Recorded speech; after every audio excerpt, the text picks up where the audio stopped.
Hi student, हमारा आज का जो टॉपिक है वो है एरिथ्रोब्लास्टोसिस फ्यूटालिस।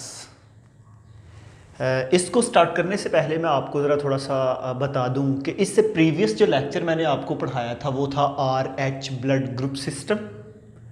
और RH ब्लड ग्रुप सिस्टम जो है ये हमारा लेक्चर नंबर 10 है। जो वेरिएशन एंड जेनेटिक्स चैप्टर 22 है उसका लेक्चर नंबर 10 जो है वो था RH ब्लड ग्रुप सिस्टम। और आज हम नेक्स्ट रिकॉर्ड करवा रहे हैं एरिथ्रोब्लास्टोसिस फ्यूटालिस। तो सबसे पहले मैं आपको ये चीज़ बता दूं कि एरिथ्रोब्लास्टोसिस फ्यूटालिस का मतलब क्या है। ठीक है जी स्टूडेंट, जब भी आप एरिथ्रोब्लास्टोसिस को देखें ना, एरिथ्रो वर्ड जो है ये एरिथ्रोसाइट से रिलेट करता है, जिसका मतलब होता है blood cells, red blood cells. Blastocyst का मतलब होता है किसी चीज़ की ब्रेकडाउन होना। फ्यूटालिस जो है ये वर्ड फीटस से निकला है।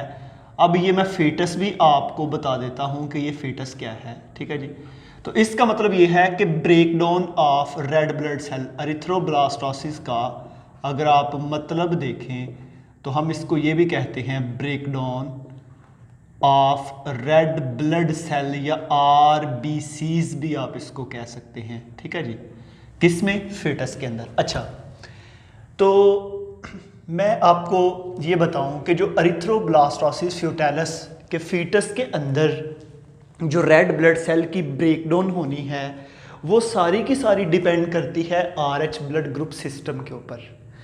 क्योंकि जिस बच्चे ने ये टॉपिक जो देख रहा है वो एक दफ़ा RH ब्लड ग्रुप सिस्टम भी देख ले, उसका और क्लियर हो जाएगा कि ये बीमारी क्यों होती है। अब हम चलते हैं इस बीमारी की तरफ।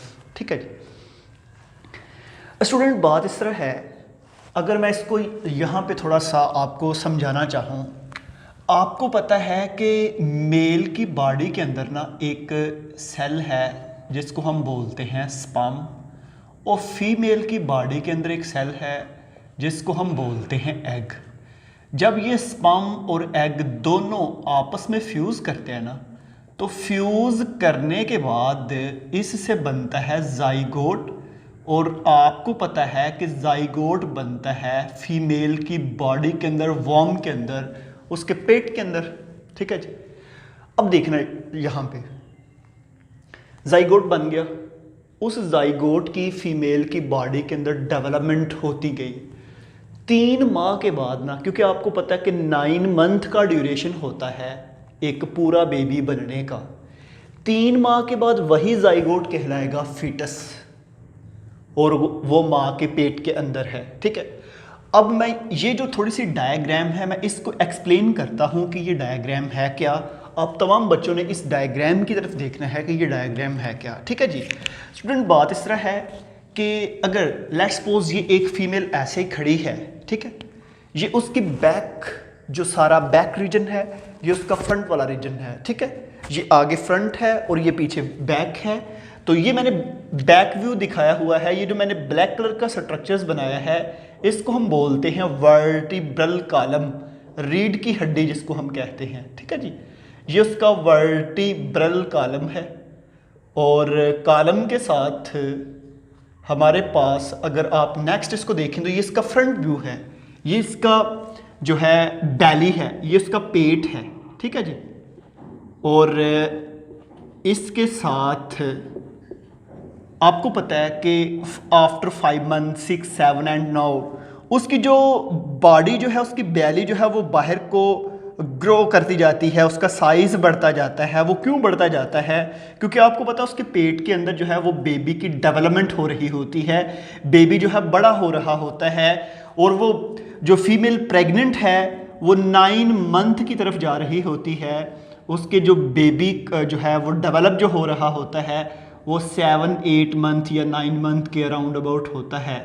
ठीक है जी, और इसी तरह जो है ये उसकी बैक वर्टिब्रल कॉलम है, और उसके बाद ये उसकी आगे हिप, और हिप से नेक्स्ट वाला रीजन उसका स्टार्ट हो जाएगा। इसी तरह ये उसका फ्रंट व्यू है।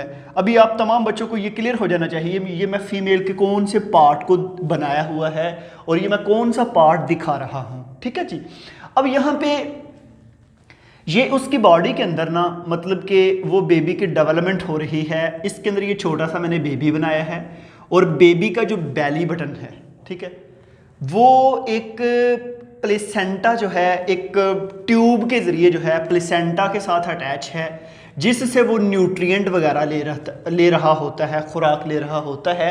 अक्सर ये आपने देखा होगा कि जब आपके घर में कोई बेबी की बर्थ होती है तो उसकी जो बैली बटन जो होता है इसके ऊपर एक ट्यूब सी होती है, वो ट्यूब से असल में बेसिकली माँ से खुराक लेता है, ठीक है जी। तो आज आपको उसका फंक्शन भी समझ आ गई कि उसका फंक्शन क्या होता है। अक्सर जो ही बेबी पैदा होता है उसको काट के उसको फिर बांध दिया जाता है, बाद में वो आहिस्ता आहिस्ता आहिस्ता जो है वो ड्राई होता होता जो है वो ख़त्म हो जाता है, ठीक है जी। वो जो वो जो ट्यूब सी होती है वो बेसिकली माँ की बॉडी के साथ अटैच होती है और वहाँ से न्यूट्रिएंट ले रही होती है, ठीक है जी। अब हम चलते हैं, इसका मतलब है कि जो ये जो फीटस है ना, 3 मंथ के बाद ये बेबी फीटस जो है ये डेवलप कर रहा है, बाद में जो है ये बेबी बनेगा जो 9 मंथ के बाद जिसकी बर्थ होनी है। अच्छा जी, हमने डिस्कस करना है एरिथ्रोब्लास्टोसिस फ्यूटाइलिस, तो उसके लिए मुझे ये थोड़ी सी डायग्राम एक्सप्लेन करना थी ताकि आपको समझ आ जाए। अच्छा, अब बात इस तरह है कि इसमें जो प्रीवियस हमारा लेक्चर था इसमें मैंने आपको RH ब्लड ग्रुप पढ़ाया था। मैंने बताया था कि RH ब्लड जो है जिस लोगों के अंदर RH ब्लड ग्रुप होता है उनको कहते हैं कि इनके अंदर RH प्लस फैक्टर मौजूद है, और जिसका RH ग्रुप नहीं है फैक्टर उसको कहते हैं RH माइनस फैक्टर, ठीक है। मैं इसको ज़रा थोड़ा सा बता दूं कि आपको शायद याद है मैंने बताया था कि इसके अंदर 3 जीन होते हैं, C, D और E। प्राइम इंपॉर्टेंस किसकी थी? D की। D कंट्रोल करता है जिसमें जो है ये फंक्शनल हो, जिसमें ये एंटीजन बनाए वो RH प्लस फैक्टर हो जाएगा, जिसमें एंटीजन नहीं बनाता वो क्या होता है RH माइनस। तो स्टूडेंट इसके लिए ना हमारे 3 कॉम्बिनेशन बने थे, अगर आपको कुछ याद आ रहा हो। एक कैपिटल D, एक कैपिटल D स्मॉल d, एक स्मॉल d। मेरी बात को ज़रा गौर से सुनना है। ये जो है ना ये भी पॉजिटिव है, इसमें RH फैक्टर बनेगा। ये जो है इसमें भी RH फैक्टर है, ये जो है इसमें RH फैक्टर नहीं है। तो इसका मतलब फिर ये है, दिखने में क्या लगेगा कि RH फैक्टर बेसिकली कौन कंट्रोल कर रहा है? Capital D। इसमें कैपिटल D डोमिनेट है किस पे? स्मॉल d पे। इसमें दोनों स्मॉल d हैं तो इसमें RH फैक्टर नहीं बनता, जिसकी वजह से उसका ब्लड ग्रुप फिर हम किस से मेंशन करेंगे? नेगेटिव से। आपने पढ़ा A प्लस या A पॉजिटिव या A नेगेटिव। तो A ब्लड ग्रुप की तो हिस्ट्री आपने ABO ब्लड ग्रुप सिस्टम में पढ़ी थी, जो लैंडस्टीनर और बर्नस्टीन ने बताई थी। RH ब्लड ग्रुप भी लैंडस्टीनर ने ही बताया था, लेकिन ये 1930 की बात है, बाद में बताया। तो ये जो है हम प्लस और माइनस जो है वो इस वजह से कहते हैं कि A पॉजिटिव मीन कि उसके अंदर RH फैक्टर मौजूद है, A नेगेटिव उसमें RH फैक्टर मौजूद नहीं है। अच्छा जी, अब ना यहाँ पे मैं आपको एक चीज़ बताता हूँ कि अगर मेरे पास ना ये वाला जो है ये कॉम्बिनेशन, ये है जी मेल, क्या बोला मैंने? मेल है ये, ठीक है। इस मेल की शादी जो है वो एक फ़ीमेल के साथ हम करवाते हैं, और फीमेल कौन सी है? आप इस मेल को छोड़े ये मेल कर लें। पहले तो मुझे ये बताएं, अगर मैं कहूँ कि ये भी मेल है, ये वाला भी मेल है और इस मेल का नेम A है, ये वाला भी मेल है, इसका नेम है B, तो दोनों में से हेटेरोजाइगस मेल कौन सा है? B, और होमोजाइगस मेल कौन सा है? A, क्योंकि इसमें दोनों ही कैपिटल D हैं। हेटेरो में आपको पता है कि एक कैपिटल D है एक स्मॉल d है। तो मेरे पास ये जो मेल है ना, ये है जी, इसकी कॉम्बिनेशन है कैपिटल D स्मॉल d, और इसको हम फर्ज कर लेते हैं ये जो है ये है जी फीमेल, ठीक है जी। अब ये फीमेल जो है, फीमेल के अंदर कॉम्बिनेशन बन रहा है स्मॉल d का, इन दोनों की आपस में करवाते हैं शादी, ठीक है जी। जब इनकी शादी करवाएंगे तो हम आगे देखते हैं कि कितने % चांस है नेगेटिव वाले बच्चे पैदा होने का और कितने % चांस है पॉजिटिव वाले बच्चे पैदा होने का। तो देखिए स्टूडेंट, जब हम इनकी शादी करवाते हैं ना, ये है जी, इसके 2 गैमेट बनाएंगे। आपको पता है गैमेट में हैप्लॉइड होते हैं और उसमें एक एलील आती है, इसमें भी स्मॉल डी। अब इनको हम जब मल्टीप्लाई करते हैं तो ये हो गया हमारे पास small D capital D, small D small D, small D capital D, small D small D. बताएं जी कितने जो है आर एच फैक्टर वाले होंगे? 2। और कितने नहीं होंगे? 2 नहीं होंगे, क्योंकि ये दोनों में क्या आ रहा है? स्मॉल डी आ रहा है। इसमें एक डी कैपिटल है, इसमें भी एक डी कैपिटल है, ठीक है। अच्छा जी, तो इसका मतलब ये है कि अगर हमारे पास हेटेरोजाइगस मेल का होमोजाइगस रिसेसिव फीमेल के साथ क्रॉस करवाएं तो कितने चांस हैं वो जो बेबी आर एच फैक्टर वाला पैदा होगा? 50%। और कितने चांस हैं कि वो नहीं पैदा होगा? 50%। क्योंकि देखें ना, अगर 4 ऑर्गेनिज्म है तो आधों के चांस हैं आर एच फैक्टर वाले मौजूद होने के, आधों के चांस आर एच फैक्टर मौजूद नहीं, तो ये 50-50% चांस होता है, ठीक है। अच्छा जी, सुने अब स्टूडेंट यहाँ पे मैं आपसे एक चीज़ पूछता हूँ, आपको कुछ याद है? मैंने बताया था कि आर एच ब्लड ग्रुप में नेचुरली एंटीबॉडीज नहीं बनती। तो कब बनती हैं? जब उनको मैसेज मिलता है, जब उनको स्टिमुलेशन मिलती है, ठीक है। अगर आप यहाँ पे मैं थोड़ा सा आपको बता ही दूँ कि मेरे पास एक है जी blood group R H plus वाला और दूसरा ब्लड ग्रुप है आर एच माइनस वाला। ये जो प्लस वाला है ना, इसके अंदर एंटीजन मौजूद हैं। मेरी बात को जरा गौर से सुनना है। इसके अंदर एंटीजन मौजूद हैं, एंटीबॉडीज नहीं है। इसके अंदर ना एंटीजन है और ना ही एंटीबॉडीज है, ठीक है। लेकिन दोनों में से एंटीबॉडीज बनाता कौन है? R H negative. कब? जब इसको आर एच प्लस का मैसेज मिलता है, उससे पहले नहीं, ठीक है। समझ आ रही है? उससे पहले नहीं।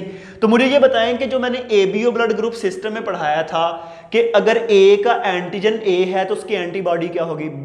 बी का एंटीजन बी है तो उसकी एंटीबॉडी क्या होगी? ए। वो हमने पढ़ा था कि नेचुरली एंटीजन एंटीबॉडीज पाई जाती हैं, लेकिन R H blood group system में आर एच प्लस पे एंटीजन है, एंटीबॉडी नहीं है।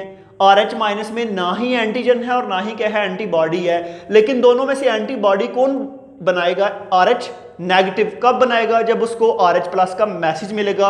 अब हम देखते हैं कि आर एच प्लस का मैसेज कैसे मिलता है, ठीक है। देखें जी, ये जो फीमेल है ना, ये जो मदर है, इसकी बॉडी का जो ब्लड ग्रुप है ना, उसको आप फर्ज कर लें जी आर एच नेगेटिव है फीमेल का।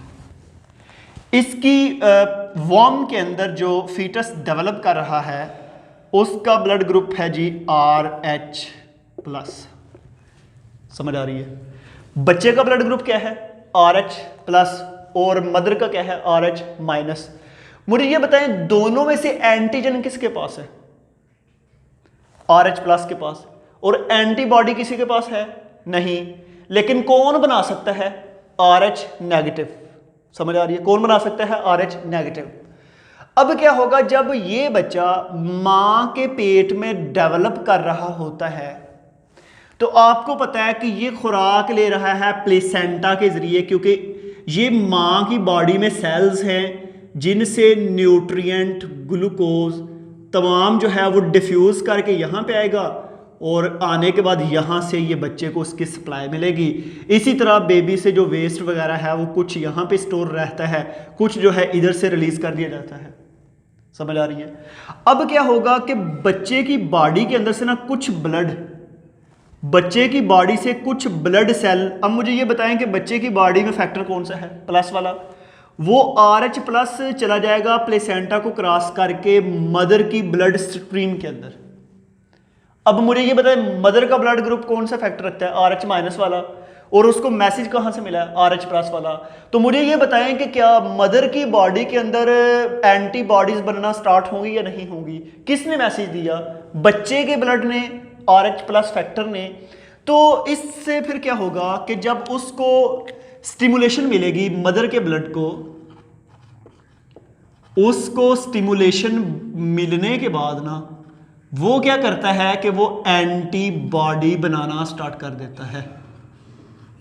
अब वो जो एंटीबॉडी है ना, किसके अंदर? मदर की ब्लड स्ट्रीम के अंदर जो है, मां की बॉडी के अंदर जो जितनी भी एंटीबॉडीज बनी हैं, वो एंटीबॉडीज क्या करेंगी कि क्रॉस करेंगी प्लेसेंटा को और आ जाएंगी बच्चे की बॉडी के अंदर। मुझे अब ये बताएं स्टूडेंट कि एंटीबॉडी बनाई किसने है? माँ ने एंटीबॉडी बना के अब वो एंटीबॉडी कहाँ पे आई हैं? बच्चे के अंदर। जब वो एंटीबॉडी बच्चे के अंदर आएंगे तो आपको पता है कि एंटीबॉडी जो है RH+ वाले के अंदर क्या चीज मौजूद होती है? एंटीजन। एंटीबॉडी किसने बना दी? माँ ने। अब वो जो एंटीबॉडीज है ना, वो आके बेबी के ब्लड की ब्रेकडाउन करना स्टार्ट कर देंगे। इसको हम फीटस कहते हैं। अब फीटस के अंदर जब रेड ब्लड सेल टूटना स्टार्ट होते हैं तो उसको हम क्या बोलते हैं? एरिथ्रोब्लास्टोसिस फ्यूटाइलिस। क्या कहते हैं? एरिथ्रोब्लास्टोसिस फ्यूटाइलिस। अब ये क्या होगा, जरा गौर से सुनना स्टूडेंट। जब उसकी बॉडी के अंदर ब्लड सेल टूटना स्टार्ट होंगे ना, तो आपको पता है कि जब एक रेड ब्लड सेल टूटता है तो उसकी फर्दर प्रोसेसिंग, उसकी ब्रेकडाउन के लिए उसको भेज दिया जाता है लिवर के पास और स्प्लीन के पास। आपको यह भी पता है कि आपकी बॉडी में अगर रेड ब्लड सेल बहुत ज़्यादा टूटे हैं तो उनका जो रिमेनिंग पोर्शन होता है जो किसी काम का नहीं, वो स्टोर कहाँ पे जाके होता है? स्प्लीन के अंदर। तो ऐसे लोग जिसमें रेड ब्लड सेल बहुत ज़्यादा टूट रहे हैं, उनमें फिर वो जो नकारा मटेरियल बनता है, जो वेस्ट बनता है रेड ब्लड सेल का, वो किस में जाके स्टोर होता है? स्प्लीन में। और उनके स्प्लीन का साइज बढ़ जाता है। इसी तरह लिवर का भी यही केस है कि लिवर जब ब्लड सेल बनाएगा तो लिवर का काम बढ़ेगा तो उससे सेल भी उसके बढ़ जाएंगे, लिवर का साइज भी बढ़ जाएगा। अब एक चीज यहां पे और सुने, दो प्रॉब्लम तो ये होगी कि उस बेबी का एक तो लिवर साइज बढ़ जाएगा, दूसरा स्प्लीन बढ़ जाएगी। तीसरा यह है कि जब रेड ब्लड सेल की ब्रेकडाउन होती है तो इससे एक केमिकल प्रोड्यूस होता है जिसको हम बिलिरुबिन कहते हैं। तीन चीजें मैंने बता दी हैं, लिवर, स्प्लीन, बिलिरुबिन। अब ये जो बिलिरुबिन है ना, ये क्या करता है कि ये जो आय है ना वाइट कलर की, ये जो वाइट पोर्शन है इसको बिल्कुल येलो बना देता है और उस बच्चे की स्किन भी बिल्कुल येलो हो जाती है। ठीक है, तीन चीजें बताई। अगर उस बच्चे की पैदाइश होती है, अगर वो बर्थ होती है, पहली तो बात मैं बता रहा हूं, वो एबॉर्शन हो जाता है। फॉर एग्जाम्पल जब उसमें एरिथ्रोब्लास्टोसिस होती है, अबॉर्शन हो जाता है। इसको हम एक बीमारी अगर मैं आपको समझाऊं तो इसको कहते हैं अठरा। अगर आपने अठरा की बीमारी सुनी हो, हमारे आम मसाले होती हैं, एक खातून है, वो प्रॉब्लम हो रहा होता है क्योंकि वो इस तरह होता है कि बाप का अगर ब्लड ग्रुप जो है ना पॉजिटिव है, बाप का अगर ब्लड ग्रुप पॉजिटिव है, माँ का ब्लड ग्रुप नेगेटिव है, तो जो बच्चा बनता है वो हर दफ़ा उसका बेचारे का पॉजिटिव होगा। जब हर दफ़ा ही पॉजिटिव होगा तो छठे मंथ में जाके, सातवें में जाके, उसमें जब ये एंटीबॉडीज़ वाला सीन होगा, उसमें ब्लड सेल मरेंगे तो वो अबॉर्शन हो जाएगा। हम फिर कहते हैं ये बीमारी अठरा है, वो डेवलपमेंट नहीं हो रही बेबी की, जब माँ का कोई मसला, वो असल में बेसिकली ब्लड प्रॉब्लम होता है। ठीक है जी, उस ब्लड प्रॉब्लम के अंदर ये सीन होता है, उसमें ये मसला देखने में आता है। अच्छा, अब स्टूडेंट पहले तो मैंने बता दिया उसका हो जाएगा एबॉर्शन। अगर एबॉर्शन नहीं होता तो फिर उसमें तीन प्रॉब्लम होती हैं। तो तीन प्रॉब्लम के साथ ना जब वो बच्चा पैदा होता है, वो पैदा होते ही मेन दो बीमारियों का शिकार होता है। एक तो ब्लड एनेमिक डिजीज है, खून की कमी, उसको बेचारे को ब्लड लगना स्टार्ट हो जाता है। दूसरा वो हेपेटाइटिस का मरीज होता है। आपको पता है बच्चे का आपकी स्किन सारी येलो हो जाए, आई कलर येलो हो जाए तो हम कहते हैं इसको यरकान है, हेपेटाइटिस है। तो वो बच्चे को हेपेटाइटिस होता है, फिर उसको आप क्या करते हैं कि ब्लड लगवाते हैं। ब्लड लगवाने के बाद साथ साथ फिर उस बच्चे को आप anti serum RH factor injection भी लगाते हैं, RH एंटी सीरम इंजेक्शन, ताकि उस बच्चे के अंदर जो एंटीबॉडीज़ हैं उनको डिस्ट्रक्ट किया जाए, उनको तोड़ा जाए। मुझे ये बताएं वो एंटीबॉडी आई कहाँ से? मदर से। कहाँ से आई थी? मदर से। समझ आ रही है? अच्छा, यहाँ पे एक चीज़ और स्टूडेंट आप जहन में रखिएगा, इसको अगर मैं और आपको थोड़ा सा समझाऊं, जो पहला बच्चा ना, अगर इस तरह का केस होता है ना कि माँ का ब्लड ग्रुप नेगेटिव है, बच्चे का पॉजिटिव है, तो जो पहला बच्चा उस पे इतना असर नहीं होता। समझ आ रही है? क्यों? क्योंकि अगर बच्चा डेवलप कर रहा होता है ना, उससे अगर थोड़ा सा RH+ चला जाए माँ की बॉडी में तो एंटीबॉडीज बनने के लिए टाइम लगता है।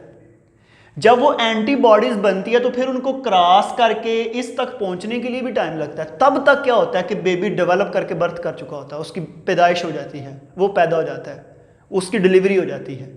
समझ आ रही है? उस पे उसका असर नहीं पड़ता। ठीक है। एक और चीज़, और अगली बात यह है कि जब बेबी डेवलप कर रहा होता है उसकी बॉडी से RH प्लस फैक्टर जो है वो अगर चला जाए, या बेबी का ब्लड जो है वो माँ की बॉडी में चला जाए, जाने के बाद जब वहाँ पे एंटीबॉडीज़ बनती हैं तो वहाँ पे एंटीबॉडीज़ बहुत थोड़ी अमाउंट में बनती है जो बेबी को इतना नुकसान नहीं पहुँचा सकती, क्योंकि RH प्लस ब्लड जो है वो बहुत थोड़ा गया था। तो माँ में एंटीबॉडीज ज़्यादा कब बनेगी? जिस दिन बच्चे की डिलीवरी होती है। जिस दिन बच्चे की डिलीवरी होती है ना, उस दिन मैक्सिमम चांस होता है कि बच्चे का ब्लड और माँ का ब्लड आपस में मिक्स हो। उस दिन जब बच्चे का ब्लड और माँ का ब्लड आपस में मिक्स होता है ना, तो अब फिर माँ के ब्लड के अंदर बहुत ज़्यादा एंटीबॉडीज़ बनती हैं। जब माँ के ब्लड में बहुत ज़्यादा एंटीबॉडीज़ बनती है, लेकिन ये तो बच्चा डिलीवर हो चुका होता है, फिर क्या होता है कि वो जो एंटीबॉडीज़ माँ के ब्लड के अंदर होती हैं उसका नुकसान फिर किसको होगा? अगले बच्चे को, जो नेक्स्ट होगा सेकंड नंबर पे। अगला जो बच्चा होगा अगर उसका भी ब्लड ग्रुप RH प्लस है तो माँ की बॉडी के अंदर तो ऑलरेडी एंटीबॉडीज़ हैं, फिर वो एंटीबॉडीज़ खुराक और इधर से जो है डिफ्यूज़ करके वो आ जाएंगी उस बच्चे के अंदर, और बच्चे को ज़्यादातर चांस हैं कि उसकी डेथ हो जाए, उसकी डिलीवरी उसका अबॉर्शन हो जाए। ठीक है, 6-7वें मंथ में जाकर उसका अबॉर्ट हो जाता है। ठीक है। अब ये है कि अगर डॉक्टर जो हैं उनको पता चल जाए कि इसको ये प्रॉब्लम है इस खातून को, तो वो क्या करते हैं, एक तो प्रेगनेंसी से पहले उसको एंटी सीरम RH इंजेक्शन दिया जाता है ताकि माँ की बॉडी के अंदर अगर कोई एंटीबॉडीज़ मौजूद है तो उसको तोड़ दिया जाए, ख़त्म कर दिया जाए। दूसरे नंबर पे जो ही बेबी की बर्थ होती है, बेबी की बर्थ होती है तो मैंने आपको बताया कि बेबी की बर्थ के बाद भी चांस है कि ब्लड मिक्स होने का, उस वक्त भी इंजेक्शन दिया जाता है ताकि माँ की बॉडी के अंदर अगर RH ब्लड आ गया है तो उसको डिस्ट्रॉय किया जाए। अच्छा, अब मुझे एक चीज़ आपने बतानी है। मैंने कहा कि RH एंटीबॉडीज़ जब बच्चे में आती हैं तो रेड ब्लड सेल की ब्रेकडाउन करते हैं, तो मुझे ये बताएं वो माँ के अंदर एंटीबॉडीज़ हैं, वहाँ पे ब्लड की ब्रेकडाउन क्यों नहीं की उन्होंने? क्योंकि माँ की बॉडी के अंदर RH नेगेटिव ब्लड है और उस पर एंटीजन नहीं होती। एंटीबॉडीज ने तो जाके अटैच किस पे होना है? एंटीजन पे। तो एंटीजन किस पे अटैच होती हैं? RH प्लस पे। तो स्टूडेंट, ये हमारे पास एक छोटा सा टॉपिक था जिसमें हमने ये पढ़ा कि एरिथ्रोब्लास्टोसिस फ्यूटाइलिस क्या है। मुझे उम्मीद है कि आप सब बच्चों को जो है इसकी समझ आई होगी। बड़ा इंटरेस्टिंग सा टॉपिक और हमारी रोज़मर्रा ज़िंदगी की ये एक एग्जाम्पल है, लेकिन हम लोग पता नहीं उसको बढ़ा चढ़ा के क्या क्या एक्सप्लेन करते हैं कि ये किसी ने दम कर दिया, ये किसी ने तवीज़ कर दिया, बच्चा जो है 5-6 मंथ में जाकर डेवलप नहीं कर पाता। ये बेसिकली बीमारियां होती हैं फैमिलीज़ के अंदर। अगर आप शादियां फैमिलीज़ में करते जाते हैं ना, तो उस तरह ये प्रॉब्लम फिर क्रिएट होते हैं। एट द लास्ट जो है ये इस तरह की बीमारियां दिखने में आती हैं, लेकिन ये इलाज वाली बीमारी है। मैंने तो आज तक ये जितने भी हकीम लोग हैं या आम जो सुपरस्टिशियस पीपल्स हैं उनसे यही सुना कि 18 की कोई बीमारी नहीं है। 18, वो ये कहते हैं इसको 18 कि 8 रास्ते हैं जिसकी वजह से किसी भी रास्ते से बच्चे की अबॉर्शन हो जाता है, बट ऐसा नहीं है। ठीक है, इसमें अभी इंजेक्शन आ चुके हैं जिसको हम एंटी सीरम RH इंजेक्शंस कहते हैं, वो लगाएं, फीमेल की बॉडी के अंदर एंटीबॉडीज़ ख़त्म हो जाएंगी, बच्चा बिल्कुल नॉर्मल होगा। उस दौरान अगर डॉक्टर कोई अच्छा सियाना है, उसको पता चल जाए कि ये सीन चल रहा है, तो वो साथ साथ ट्रीट भी करता रहता है। हर मंथ बाद चेक, 2 मंथ 2.5 बार चेक करने के बाद उसको बाकायदा इंजेक्शन दिए जाते हैं। तो ये हमारे पास जो है एक छोटा सा टॉपिक था। चलो मैं अब आपसे ना एक चीज़ पूछता हूँ। मैं आपसे ना, अब मेरा आपसे क्वेश्चन है, मेरे पास एक फ़ीमेल है, ठीक है जी। मैं देखता हूँ कि आपको कितनी समझ आई है। लें जी, मेरे पास एक फ़ीमेल है, वो है जी RH माइनस वाली, उसकी शादी होती है RH प्लस वाले मेल से। बताएं जी बच्चों में कितने चांस हैं कि RH प्लस फैक्टर वाले बच्चे पैदा हों? शाबाश, बता सकता कोई? देखें जी स्टूडेंट, बात इस तरह है कि मेरे पास एक फ़ीमेल है जिसका है जी RH नेगेटिव, उसकी शादी होती है RH+ से। आपकी ये एक्टिविटी भी है, ये जो एरिथ्रोब्लास्टोसिस फ्यूटाइलिस है उसके लास्ट पे ये एक्टिविटी भी होगी, ये आपने भी सुने। मुझे ये बताएं RH- जो है ये तो कंफर्म है कि इसके अंदर कॉम्बिनेशन कौन सा है, स्मॉल डी का, ठीक है जी।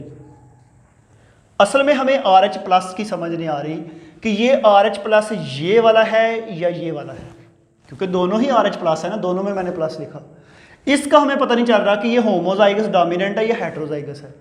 तो आपकी एक्टिविटी में अगली बात लिखी होगी कि ये जो दोनों मेल एंड फीमेल हैं इनके जो पेरेंट्स थे वो हेटेरोजाइगस थे। हेटेरोजाइगस मीन कि उनमें कैपिटल डी स्मॉल डी था। इसका मतलब ये जो मेल है इसमें दोनों कैपिटल डी तो आ नहीं सकते, क्योंकि इसमें एक स्मॉल डी आना है, इसके तो पेरेंट में स्मॉल डी था। तो ये फिर ये जो मेल है ये कंफर्म हो गया कि ये होमोजाइगस नहीं है, ये क्या है, हेटेरोजाइगस। तो अब हेटेरोजाइगस को अगर आप यहाँ पे कैपिटल डी स्मॉल डी करें तो कॉम्बिनेशन ये पहले ही मैंने क्रॉस करवा दिया है, ठीक है। इस क्रॉस को आप चेक करें तो बल्कि 2 को मैं क्रॉस दे देता हूँ, 2 को मैं टिक कर देता हूँ। 50-50% चांस हैं कि जो बच्चा है वो RH जो बेबी है वो आगे किस तरह का पैदा होता है। RH नेगेटिव वाला 50% चांस है और RH पॉजिटिव वाला भी 50%। लेकिन बताएं कि जो RH पॉजिटिव वाला है वो होमोजाइगस होगा या हेटेरोजाइगस होगा, हेटेरो, शाबाश, ठीक है। तो स्टूडेंट ये हमारा एरिथ्रोब्लास्टोसिस फ्यूटाइलिस टॉपिक था। इसके बाद में आपको पढ़ाना है एपिस्टैसिस। उम्मीद है मुझे कि हर बच्चे को समझ आ गया। अगर किसी बच्चे को समझ ना आई हो तो वो मुझसे बाद में कमेंट्स की फॉर्म में पूछ सकता है। एक चीज़ बताऊं, वीडियो देख के वीडियो को लाइक ज़रूर किया करें और नीचे कमेंट भी ज़रूर दिया करें कि आपको समझ आई है या नहीं आई, या इसमें क्या इम्प्रूव किया जा सकता है। आज के लिए स्टूडेंट थैंक यू।